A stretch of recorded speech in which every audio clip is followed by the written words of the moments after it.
Es el año de 1830, queridos amigos. El Libertador está en plena decadencia, aunque él no lo admita plenamente. Su salud estaba gravísimamente afectada. Él traía un problema pulmonar viejo que lo había acompañado en su campaña por el sur y que se le agudizó y de manera imparable el 25 de septiembre de 1828, cuando se arrojó por la ventana para que no lo asesinaran. Dice la historia de los amigos de Santander, en todo caso los liberales de la época que entraron a Palacio para darle muerte al Libertador, capitaneados por Pedro Carujo, capitaneados por Ormond, un ciudadano francés, y con la presencia de muchas personas significativas, el más sorprendente de todos, don Mariano Ospina Rodríguez, quien sería después fundador del Partido Conservador Colombiano. El Libertador había tenido unas circunstancias muy difíciles con Santander y con el patriciado bogotano y con el Partido Liberal bogotano, con Florentino González, con el señor Azuero, con los demás, Pedro Fermín de Vargas, los demás íntimos amigos del general Santander, que resolvieron en esa noche darle muerte al Libertador, que se escapó, pero quedó gravísimamente enfermo, porque el problema pulmonar que tenía se le agravó. Estuvo metido debajo del puente del Carmen desde la hora del atentado, que fue hacia la medianoche, hasta las 4 de la mañana, cuando oyó las voces y los gritos de sus amigos que lo buscaban desesperadamente por toda la ciudad. Con ese frío de Bogotá, metido debajo del puente del Carmen, que obviamente era puente que estaba sobre un río, de los muchos ríos que había en la ciudad de Bogotá en aquella época.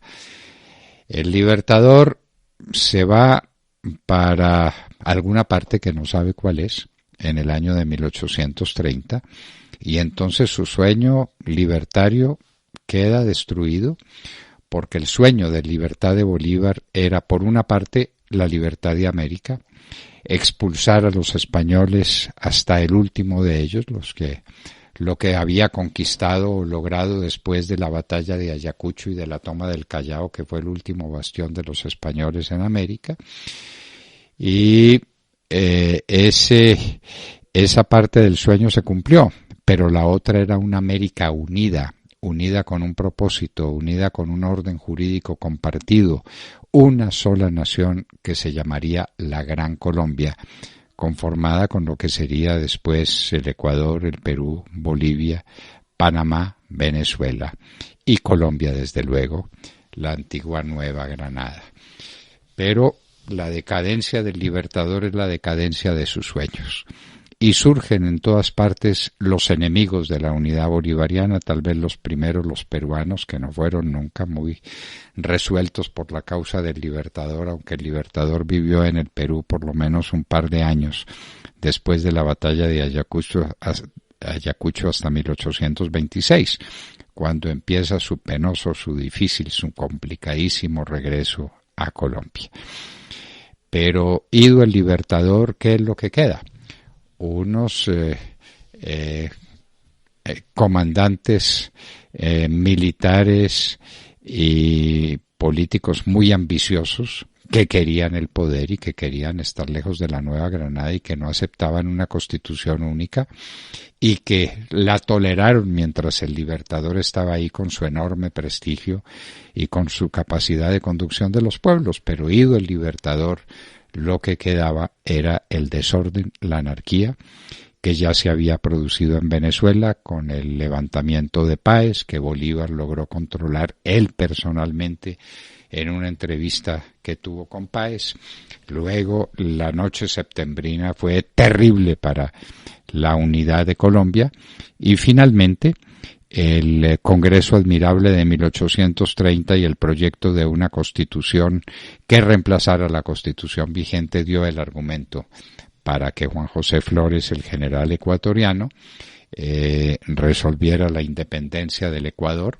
con fronteras que no aceptaban los ecuatorianos, llegaron a quererse tomar lo que son hoy los departamentos de Nariño y del Cauca, es decir, la penetración del Ecuador por el sur, pero en todo caso la independencia de Colombia, la independencia de Venezuela,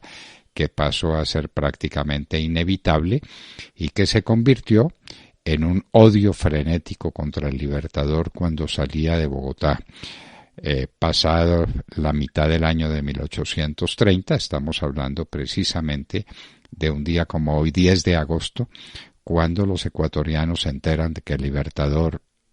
abandona la ciudad de Bogotá y entonces se sublevan y crean en Cuenca un nuevo movimiento político, una nueva unidad política, y la Gran Colombia, el gran sueño del Libertador, empieza a verse definitivamente disuelto